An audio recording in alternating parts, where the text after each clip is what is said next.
Salut à tous, j'espère que vous allez bien. Bienvenue dans cette vidéo. Nous parlons dans cette vidéo de ce jeune TikToker ivoirien qu'on appelle DG. Qu'est-ce qui s'est passé? Ce jeune TikToker ivoirien avait posté une vidéo et il y a des Béninois qui n'étaient pas vraiment d'accord avec lui dans les commentaires. Et qu'est-ce qu'il a fait? Il a fait une autre vidéo où il a insulté les Béninois. Il a insulté toute la nation béninoise, il a insulté tous les Béninois, il les a traités de noms terribles, et cela a énervé beaucoup de gens, et c'est plus précisément des vaudouisants, c'est-à-dire quoi, des adeptes de vaudou, des féticheurs, des animistes qui ont commencé à faire des vidéos. Ils ont pris ces images, ils ont mis sur les fétiches, ils ont mis sur les idoles, ils ont mis pour aller envoûter.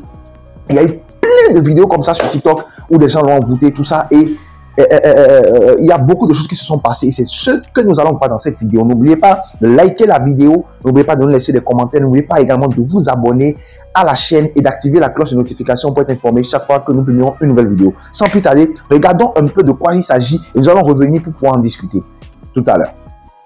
Parce que si tu cherches le plus mouton au monde, va au Bénin, tu vas trouver. Parce que si tu cherches le plus mouton au monde, va au Bénin, tu vas trouver. Salut famille, j'ai fait cette vidéo pour demander excuse à tous les Béninois. J'ai fait une vidéo tout récemment où j'ai fait un clash, j'ai mélangé tous les Béninois ensemble. Franchement dit, j'ai pas fait cette vidéo si prétexte de vous mettre en colère. J'ai pas fait cette vidéo si prétexte que non, ça arrive à un certain niveau, s'il vous plaît. C'est juste par plaisir j'ai fait ces vidéos. Mais là où ça s'en va, parce que je me suis connecté depuis matin, je vois ma photo sur les fétiches. Mes amis m'appellent de nulle part. Mes amis m'appellent de partout. Quand ils voient ma photo sur les têtes des fétiches, il y a quel souci? S'il vous plaît, la vidéo j'ai pas fait si prétexte de mettre les Béninois en colère. Famille, aidez-moi à m'excuser. Partagez s'il vous plaît. Famille, partagez s'il vous plaît dans l'urgence. Je m'excuse auprès de tous les Béninois. S'il vous plaît, excusez-moi. J'ai pas fait cette vidéo si prétexte de vous mettre en colère. S'il vous plaît, pardonnez. Je reconnais l'erreur commise. S'il vous plaît, pardonnez-moi. Et ça ne va plus jamais se répéter. Famille, pardonnez. Aidez-moi à partager cette vidéo. Aidez-moi à partager cette vidéo, famille, afin que les Béninois puissent m'excuser. Pardonnez. Voici ma main en l'air. Je m'excuse avec toute sincérité. Je m'excuse avec toute sincérité. Pardonnez. Pardonnez, excusez-moi. Je m'excuse. Je m'excuse avec tous les Béninois. Pardonnez. Je demande excuse auprès de tous les Béninois. Ça ne va plus jamais se répéter encore. S'il vous plaît, excusez-moi. Pardonnez. Voici ma main en l'air. Pardonnez. Salutations spéciales à tous mes abonnés et surtout aux Béninois. J'ai fait cette vidéo pour m'adresser à certains Béninois. J'ai fait une vidéo tout récente où je me suis excusé auprès des Béninois. Ok. Et d'autres en profitent de cette vidéo pour faire sortir les ailes, pour afficher les fétiches. Jusqu'à il va même tirer ma photo pour mettre sur les fétiches. Il dit bien, tous ceux qui ont fait sortir les fétiches, vous ne pouvez rien créer, vous êtes des paflotés. Vous ne pouvez rien faire. Et c'est pas parce que j'ai trop peur que je me suis excusé, mais parce que j'ai reconnu l'erreur commise. Maintenant, vous voulez vous montrer par rapport à quoi? Vrai fétiche, il n'a pas tant de venir sur les réseaux sociaux. Vous, c'est buzz, vous cherchez. Ton fétiche, la personne ne connaît. Donc, vous allez en profiter de moi, ma vidéo, pour faire connaître votre fétiche. Vous pouvez lancer ça aux gens à distance. Et puis, vous êtes au Bénin là-bas, Bénin ne prend pas calme. Alors, vous pouvez lancer ça aux gens. Ma petite vidéo est faite. Ils font sortir les fétiches. Vous tirez ma photo. Photo est petite. Dites, attendez, moi, je vais vous envoyer mon nom et puis mon prénom en commentaire. Là-bas, plaisanterie, là, moi, il y a quoi dedans? Là, vous pouvez lancer ça aux gens à distance. Et puis vous souffrez comme ça. À un moment donné, il faut arrêter. Connerie, là, il n'y a rien dedans. Voilà. Connerie, là, il n'y a rien dedans. Les vrais même là, ils ne font pas bruit. Ils ont vu ma vidéo, mais ils ne font pas bruit. Et ils me regardent. Parce qu'ils savent ce qu'on appelle la vie. Eux, ils savent ce qu'on appelle s'épanouir. Vous ne savez pas ça.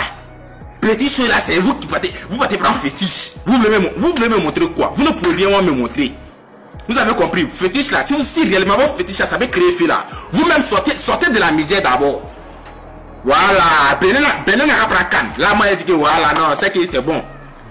Arrêtez ça, hein. Ce que vous faites là, c'est pas gamme, hein. Tout ce que moi je peux vous dire, arrêtez. C'est dans les DG, tout. Bonjour la famille, comment vous allez?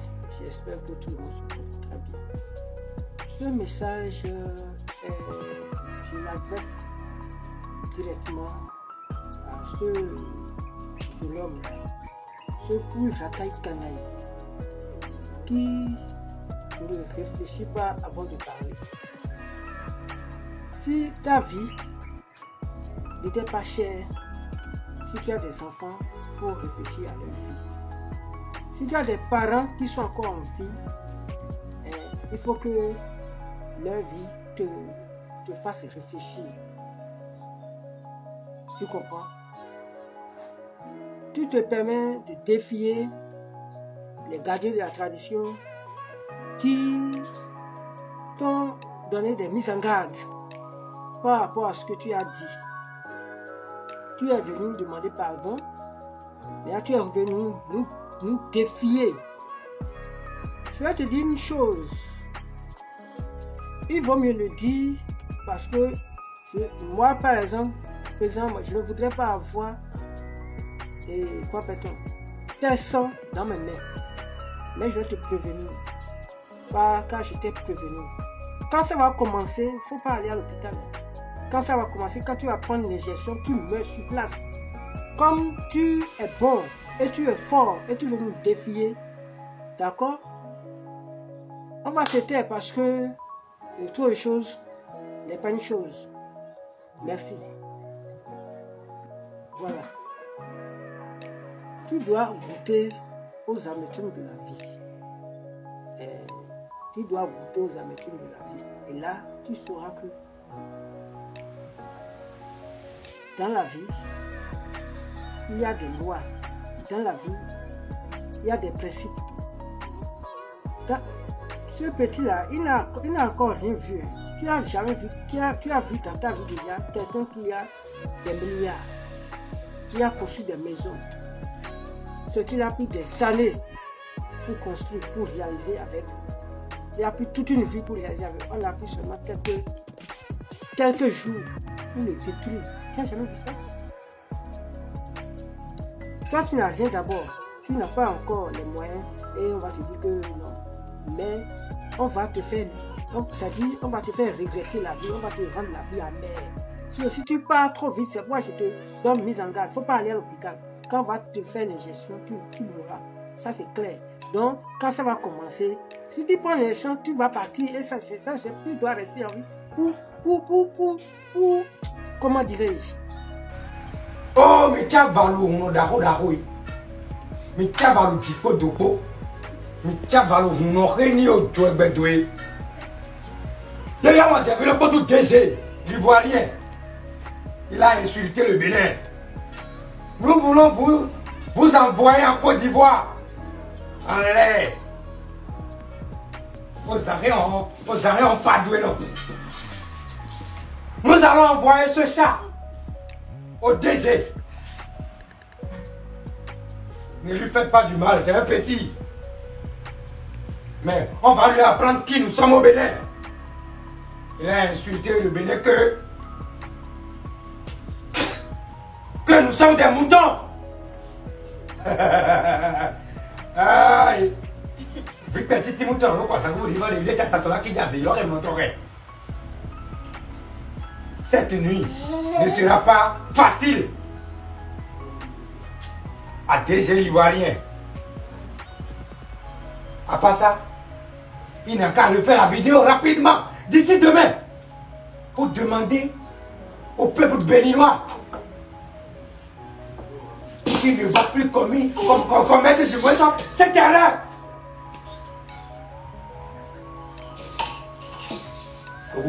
Pour l'autre indélicat qui s'abuse de trop de notre hospitalité, où qu'il aille, il nous verra sur ce chemin. Je voudrais simplement m'adresser à l'international DG l'Ivoirien qui a traité tout le peuple béninois de moutons.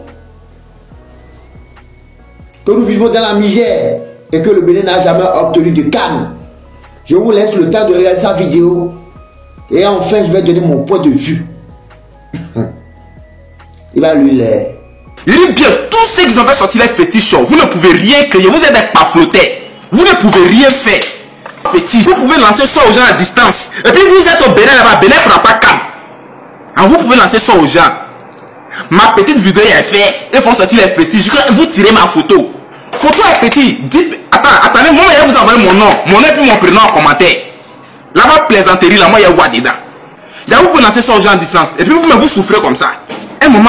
Le Béninois n'a pas un pouvoir selon lui. On ne peut pas traiter tout un pays de moutons, tout un peuple de moutons. Le Béninois vit dans la misère selon lui. Le Bénin n'a jamais obtenu de canne. La victoire c'est Dieu qui donne, la misère c'est Dieu qui donne. On ne va pas te répondre, mais j'en suis sûr. Akaba, Gelele, Béanzin, ils vont te répondre. Un point. Tu auras des fans, tu auras des abonnés, tu auras de visibilité. Mais tu n'auras pas le temps d'en profiter. On va agir de telle sorte que le drapeau de ton pays puisse rester en berne. Mais je regrette que tu n'es pas une personnalité publique. Si tu étais une personnalité publique, on allait agir ainsi. Mais je reviens pour toi bientôt. Moi, je suis un Adja, purement Adja. Ça blesse du fait qu'on dit que les Béninois sont des moutons. Un peuple. Elle a fallu boire. Mais tu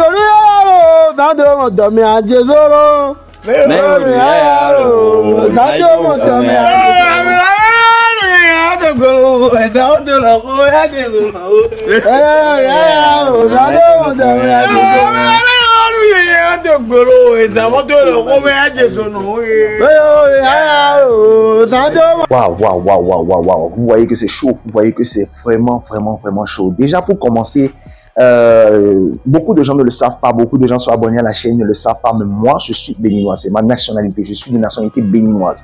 J'ai vécu, j'ai grandi, je suis né au Bénin et je suis souvent au Bénin. Donc ce que vous devez savoir, c'est quoi? C'est-à-dire, lorsqu'on parle de la sorcellerie, je sais. Lorsqu'on parle du vaudou, je sais. Parce que j'ai grandi dans ce pays-là et je sais, je connais les réalités, en fait, de ce monde-là. J'ai vu beaucoup de vies être détruites par la sorcellerie. Beaucoup de vies être détruites par le vaudou. Et au même moment, j'ai vu encore beaucoup de vies être restaurées, être transformées par le nom de Jésus, par la puissance de Jésus, par l'autorité qu'elle en a. C'est pourquoi si vous regardez sur ma chaîne, vous allez voir beaucoup de films, beaucoup de vidéos que je partage avec vous sur cela, sur la sorcellerie. Pourquoi? Parce que je sais de quoi je parle. C'est des choses que je vis, que j'ai vécu au quotidien, que je continue de vivre. Donc, lorsque je vous parle, c'est en connaissance de cause. Je ne vous parle pas au hasard, pas des choses qu'on m'a racontées. Non, je vous parle en connaissance de cause. Et vous savez, lorsqu'on parle de la sorcellerie est quelque chose de vraiment dangereux. C'est vraiment dangereux. Et on ne doit pas banaliser cela, on ne doit pas blaguer avec cela. Et lorsque vous venez sur les réseaux sociaux, des milliers et des milliers de personnes vous suivent. Et vous ne devez pas vous amuser également avec ça. Des milliers de personnes sont sur les réseaux sociaux et vous suivent et vous voient votre image. Et simplement à partir de, même s'ils n'ont pas votre nom, votre prénom, simplement à partir de votre image, ils sont capables de vous envoûter, puis ils sont capables de vous attaquer. Je ne sais pas ce sur quoi il se base, je ne sais pas ce sur quoi il se tient, il se dit que rien ne va lui arriver et tout. Je ne sais pas. S'il se base sur les fétiches, il doit savoir que Satan ne combat pas Satan. Ça, c'est clair et net. Satan ne combat pas Satan. Il doit savoir que lorsqu'on parle également de la sorcellerie, il y a degré par degré. Il y a des sorciers qui mangent les sorciers. Il y a des sorciers qui tuent les sorciers. Lorsque ton niveau n'est pas plus élevé que le niveau de l'autre, il va te manger, il va te tuer. Et si c'est sur Jésus-Christ de Nazareth qui se base, il pense que, bon, voilà, Jésus va le protéger et tout, je dois lui dire tout simplement ceci, et c'est très important, nous devons tous comprendre cela. Dieu ne peut pas te protéger là où il ne t'a pas envoyé. Je répète, Dieu ne peut pas te protéger là où il ne t'a pas envoyé. Regardez par exemple, Dieu a donné la puissance à Moïse, il a dit à Moïse, lorsque Moïse s'est retrouvé devant la mer, Moïse ne savait pas quoi faire. Moïse n'a pas levé le bâton de lui-même, il ne savait pas quoi faire. Dieu lui a dit, lève le bâton et la mer va se séparer. Si Dieu n'avait pas dit à Moïse, lève le bâton, Moïse avait levé le bâton, la mer ne va pas se séparer. Si moi je me lève derrière de moi et puis je vais devant la mer et que je lève le bâton, Dieu ne m'a pas dit d'aller en fait. Vous comprenez? C'est de ça qu'il s'agit. Malgré que j'ai Jésus dans ma vie, malgré que j'ai reçu Jésus dans ma vie, est-ce que je me lève, je fais des vidéos pour pouvoir attaquer, insulter tous ceux-là qui sont des adeptes de vaudou? Non. Est-ce que je me lève pour les défier? Non, parce que Dieu ne m'a pas donné ce mandat-là. Dieu ne m'a pas envoyé vers cela. Il y a un homme qui a existé dans une ville du Nigeria qu'on appelle Benin City. Mais pourquoi on appelle ça Benin City? Parce qu'il y a des Béninois qui sont allés là-bas, qui sont allés s'installer, c'était le fief et le QG de la sorcellerie. Il y avait beaucoup de sorciers là-bas qui agissaient, qui faisaient des trucs terribles. Et il y a un homme un grand homme de Dieu que Dieu a oint là-bas qu'on appelle Archbishop Benson Idahosa. Je ne sais pas si vous avez entendu parler de lui. Il allait à la télé. Dieu lui a donné un mandat de pouvoir tuer les sorciers, de pouvoir les attaquer, de pouvoir les défier. Et il allait à la télé et comme ça, il a défié tous les sorciers. Donc, à se réunir. Il les a convoqués, maintenant il les a lancé un défi maintenant. D'essayer maintenant, s'ils sont vraiment forts, ils sont vraiment puissants comme il dit là, il a lancé un défi maintenant, d'essayer tout ce qu'ils peuvent faire contre lui. Si d'ici 3 jours, ils ne meurent pas, alors ils auront des problèmes, c'est eux qui vont mourir. Il a dit ça à la télé, devant la nation, devant tout le peuple nigérien, devant le monde entier, il a dit. Il a dit, parce qu'il y a quelqu'un qui était venu à la télé également et qui a dit quoi? Qui a dit que au Nigeria, il y aurait la réunion internationale de tous les sorciers. Ils ont dit ça comme ça à la télé. La réunion de tous les sorciers au Nigeria, tel jour.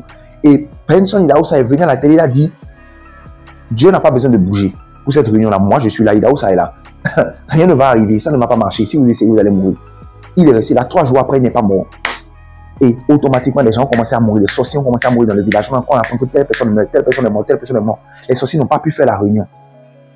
Beaucoup de gens sont morts, donc ils ont fui, ils ont détalé. Pourquoi? Parce que Dieu lui a donné ce mandat-là. C'est le mandat que Dieu a donné. Et quand Dieu te donne le mandat, il t'appelle à quelque chose. Il te donne l'autorité nécessaire. Parce que dans le monde spirituel, c'est une question d'autorité. Dans le monde spirituel, c'est une question de niveau. Donc, lorsque tu n'as pas atteint un niveau donné, ne va pas te hasarder à provoquer des choses. Il y a des combats que tu peux avoir la victoire. Il y a des combats que tu vas mener à avoir la victoire. Mais ces combats-là, est-ce qu'ils sont utiles? C'est de ça qu'il s'agit. Est-ce que c'est utile en fait? Ça va t'épuiser, ça va te fatiguer, ça va te donner des soucis. Tu vas lutter avant d'avoir la victoire. Alors que tu aurais pu tout simplement éviter ces combats-là par la sagesse. Donc il est très important pour nous d'être sage. D'être sage et d'être sage et d'être sage. C'est vrai que Dieu est puissant. Et lorsque tu as la main de Dieu sur ta vie, lorsque tu pries, aucun sorcier ne peut te faire quoi que ce soit. Aucun démon ne peut te faire quoi que ce soit. Aucun vaudou ne peut te faire quoi que ce soit. Parce que la puissance de Dieu est au-dessus de toutes les puissances. Le nom de Jésus-Christ est au-dessus de tous les noms. La Bible dit qu'au nom de Jésus, tout genou fléchit dans les cieux, sur la terre et sous la terre. Mais ce n'est pas une raison pour pouvoir insulter les gens, insulter tout un peuple. Il allait insulter tout un peuple. Il ne s'agit pas d'une personne. C'est parce que tu as le nom de Jésus, tu vas te croire le tout permis et insulter. Non.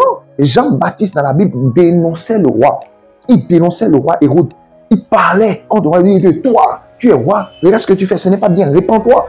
Répands-toi devant tout le monde. Répands-toi parce que tu as pris la femme d'autrui. Mais c'est vrai, tu as pris la femme de ton frère. Et Dieu n'aime pas ça. Mais c'est vrai ce qu'il a dit. Mais qu'est-ce qui va se passer? La femme d'Hérode sera fâchée. Elle va dire à Hérode, tue-le. Tue-le. Vous voyez, la fille d'Hérode est en train de danser. Il va demander, et Hérode va dire, demande-moi tout ce que tu veux. Demande-moi le royaume, on va te donner tout ce que tu veux. Il est allé voir sa maman. La maman lui a dit, dis-lui que je veux la tête de Jean-Baptiste. Dis-lui que tu veux la tête de Jean-Baptiste. Elle est allée là-bas, elle a dit, papa, je veux la tête de Jean-Baptiste. Le papa ne pouvait plus rien faire parce qu'il a déjà fait la promesse devant tout le monde. Et c'est comme ça qu'on a décapité Jean-Baptiste. Pourquoi? Il avait déjà mal parlé. Ce n'est pas parce que tu as la puissance de Dieu, ce n'est pas parce que tu as l'onction de Dieu, c'est pas parce que tu as la grâce de Dieu, l'appel de Dieu, le manteau de Dieu, que tu vas déroger à certains principes. Il y a des principes de respect. Il y a des principes d'autorité. Dieu a établi un président. Dieu a établi un roi. Donc, c'est pas parce que tu as la puissance de Dieu que tu vas parler n'importe comment. Non. Non. Le prophète, l'homme de Dieu, n'a que Dieu avec lui. Non, pas que. Il a Dieu avec lui. Il y a les anges avec lui. Mais, le roi, il a son armée. Le roi a son armée. Élie, il a attaqué les prophètes de Baal. Il a égorgé les prophètes de Baal. Et Jézabel a dit que les dieux mettaient dans toute leur fureur. Si aujourd'hui même, ta tête ne tombe pas. Élie a commencé à fuir. Il a commencé à fuir. Il a fui. On voulait le tuer. Il fuyait simplement. Il fuyait tout le temps. Il fuyait. Pourquoi? Parce que Dieu lui a dit de démontrer la puissance. Il a appelé le feu. Le feu est descendu. Mais il est allé égorger les prophètes. Est-ce que c'est le rôle d'un prophète? Égorger les gens? Non. Il a égorgé près de 850 prophètes. Il les a égorgés. Vous voyez? Et c'est là que Jézabel s'est levé. Elle a dit, là, je dois t'égorger aussi. Il a fait finalement. Qu'est-ce qu'il a dit à Dieu? Il a dit, Dieu, viens m'enlever. Je ne suis pas plus meilleur que mes pères. Viens me prendre parce que vraiment, je ne peux plus supporter ça. Parce qu'il était devenu comme un fugitif. Il fuyait. Il ne pouvait plus supporter ça. Et c'est là que les chars de feu sont venus le chercher. Donc, nous devons faire très attention. Tu ne peux pas te lever comme ça sur les réseaux sociaux et insulter tout un peuple. Insulter tout un continent. C'est très important de faire attention. Et tu ne peux pas défier également. Lorsqu'on parle du monde spirituel, il faut faire très attention.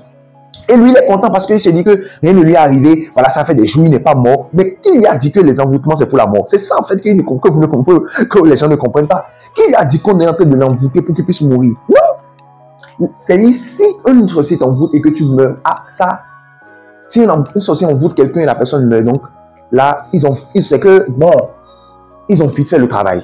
Sinon, normalement, non. Tu vas souffrir d'abord. Tu vas souffrir. Et ce n'est pas automatique. Hein. Non, les sorciers n'agissent pas comme ça. Ce n'est pas comme ça que ça se passe.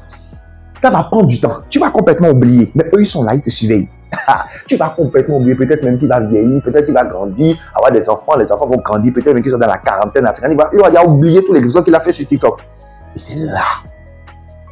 Il aura peut-être 5 enfants, 7 enfants. C'est là qu'ils vont se lever. Premier enfant meurt. Deuxième enfant meurt. Troisième enfant meurt. On ne sait pas. Qu'est-ce qui se passe? Mais je n'ai fait de mal à personne. Je n'ai rien dit. Qu'est-ce qui se passe? La vie commence à être difficile. Il va commencer à souffrir de maladies bizarres. On va à l'hôpital, on ne trouve rien. On va à l'hôpital, on ne trouve rien. C'est comme ça que la sorcellerie fonctionne. Tu seras debout comme ça, ils vont te vider. Sa femme va mourir. Les gens vont commencer à mourir. Les choses vont commencer à se passer. Sa famille, son père, sa mère, c'est comme ça. La sorcellerie rentre dans la famille, il détruit tout. Pourquoi pas? Il doit être debout comme ça, vivant et souffrir. C'est comme ça que la sorcellerie agit. Il va pleurer jusqu'à ce qu'il n'ait plus la force de pleurer. C'est comme ça que la sorcellerie agit. Donc, faites très attention. On a Jésus, oui, c'est vrai, mais ne provoquons pas des combats inutiles. Un sorcier, 2 sorciers, 3 sorciers, 100 sorciers. Ouais, ce n'est pas déjà évident. Maintenant, un cortège de sorciers, un lot de sorciers. Parce que lorsque vous regardez ces vidéos, vous voyez, plein de charlatans, plein en train d'appeler son nom, sont en train d'appeler son nom sur les fétiches. Même si ceux-là n'appelaient pas son nom, même s'il n'y avait pas ça, le simple fait d'attaquer toute une nation, il y a ce qu'on appelle la loi de la nature. Et ces lois-là Dieu a mis des anges, des êtres, bon pas forcément des anges, mais des êtres qui surveillent ça. Pour que, la Bible a dit, celui qui tue par l'épée meurt par l'épée. Donc il y a des êtres qui sont là, que Dieu a établis. Et que dans certaines religions, ils appellent le karma, dans certaines religions, on appelle les lois de la nature. Mais eux, ils sont là pour surveiller les choses. Pour que ce que tu as semé, tu puisses le moissonner. Ce que tu as semé, tu puisses le récolter. C'est pourquoi la Bible dit que si tu tues par l'épée, tu mourras par l'épée. Ça, c'est clair et net. C'est pourquoi l'apôtre Paul, malgré que l'apôtre Paul avait reçu Jésus dans sa vie, malgré que l'apôtre Paul s'est repenti, il avait tué des chrétiens. Et donc, il a fallu, Dieu lui a dit, il faut que tu ailles à Rome. Et quand il allait à Rome, on l'a décapité aussi. On l'a tué aussi. Parce que si tu tues, tu vas mourir. Pour que le diable n'ait pas quelque chose maintenant qu'il va utiliser pour pouvoir t'empêcher d'aller au ciel. Pour pouvoir t'empêcher d'entrer dans le royaume des cieux. C'est très important. Il faut faire très attention dans ce monde où nous sommes. Nous avons Jésus, nous avons la puissance de Dieu, mais l'intelligence, la sagesse, il faut être sage. Il faut être sage. L'intelligent, c'est celui-là qui apprend de ses erreurs. Mais le sage, c'est celui qui apprend des erreurs des autres. Et nous devons faire attention. Il n'y a rien de nouveau sur le soleil. Tout ce qui se passe aujourd'hui, c'est ça qui a passé une fois. Et quand ça s'est passé, comment ça s'est passé? C'est ça qu'il faut écouter. C'est ça qu'il faut voir et tirer leçon. Tirer leçon pour ne pas tomber dans ces choses-là. Faisons attention. Toi qui regardes cette vidéo et qui n'a pas encore reçu Jésus dans ta vie, tu dois recevoir Jésus dans ta vie. Je le répète et je le dis. Jésus est le seul qui est plus puissant que le vaudou, qui est plus puissant que la sorcellerie, qui est plus puissant que toutes ces forces mystiques-là que nous avons aujourd'hui. Jésus est plus puissant que tout cela. Lorsque tu as Jésus dans ta vie, tu es assuré. Lorsque tu es calme dans ton coin, il vient te provoquer. Lorsque tu es calme dans ton coin, il vient te provoquer. Jésus va te donner la victoire. Mais lorsque tu as fait une erreur, reconnais l'erreur, demande pardon à Jésus. Ce jeune homme-là, Jésus est là, il peut le sauver. Ah oui, s'il reconnaît sa faute, il reconnaît son péché, nous ne sommes pas saints. Nous ne sommes pas saints, nous sommes tous des pécheurs, nous faisons des erreurs. Il reconnaît son erreur devant Dieu, il demande pardon à Jésus et il demande la protection de Jésus, il prie Jésus. Je ne sais pas s'il a reçu Jésus, mais s'il n'a pas reçu Jésus, il doit recevoir Jésus dans sa vie. Et prier, demander maintenant la protection de Dieu, c'est-à-dire rien ne va lui arriver. Il dit rien ne va lui arriver. Toi qui suis cette vidéo, laisse-moi te dire, peut-être que tu es bien rentré dans les fétiches, peut-être que tu es rentré dans des choses, ou bien peut-être que tu es dans la vie simplement comme ça. Personne ne peut rester simplement comme ça dans la vie. Il faut toujours s'appuyer sur quelque chose. Reçois Jésus dans ta vie. Si tu n'as pas encore reçu Jésus dans ta vie, va dans les commentaires et écris « Je veux recevoir Jésus dans ma vie ». Et nous allons t'aider à recevoir Jésus dans ta vie. C'est une prière, une petite prière que tu vas faire. Et Jésus va entrer dans ta vie, il va devenir ton maître, ton sauveur, ton protecteur. Et rien de mal ne va t'arriver. Donc va dans les commentaires, écris « Je veux recevoir Jésus dans ma vie ». Nous allons t'aider à le faire, c'est très important. Et toi qui as reçu Jésus dans ta vie, n'oublie pas. Prie. Le monde dans lequel nous sommes est un monde dangereux. Prie. Demande la protection de Dieu, demande la main de Dieu sur ta vie, sur ta famille, sur tes affaires, sur tout ce qui t'appartient. Demande la main puissante de Dieu au nom de Jésus. Que la paix, la grâce et la bénédiction de Dieu demeurent avec toi. N'oublie pas, soutiens la chaîne. Si tu aimes ce que nous faisons, soutiens la chaîne en t'abonnant à la chaîne et en activant la cloche de notification. Comme ça, tu seras informé dès que nous publions une nouvelle vidéo. N'oubliez pas de liker la vidéo et dites-nous dans les commentaires qu'est-ce que vous pensez de cette situation. Qu'est-ce que vous pensez de ce que ce jeune homme l'a fait. Qu'est-ce que vous en pensez? Est-ce que c'est une bonne chose? Est-ce que c'est pas bien? Comment est-ce qu'il peut faire pour s'en sortir? Donnez-nous vos avis dans les commentaires. Vos avis comptent pour nous. Nous allons répondre, lire tous vos commentaires, répondre à vos commentaires. C'est très important. Qu'est-ce que vous pensez de ce cas? Soyez bénis. Soyez bénis, que la paix, la grâce et la bénédiction de Dieu demeurent avec vous et que tous les plans ennemis contre votre vie soient détruits maintenant au nom de Jésus. Soyez bénis. Shalom, shalom. À la fois prochaine. N'oubliez surtout pas de vous abonner à la chaîne. Pour pouvoir vous abonner à la chaîne, ce n'est pas du tout compliqué. Il suffit de cliquer sur s'abonner qui est devant le nom de la chaîne, The Word of Our Living God, et ensuite de cliquer sur la cloche de notification. Et lorsque vous cliquez sur la cloche, vous cliquez ensuite sur toutes. Là où il y a toutes, vous cliquez là-dessus et là vous venez de vous abonner à la chaîne et d'activer la cloche de notification. Comme ça, dès que nous allons poster une nouvelle vidéo, vous serez les premiers informés. Merci beaucoup à vous et que Dieu vous bénisse.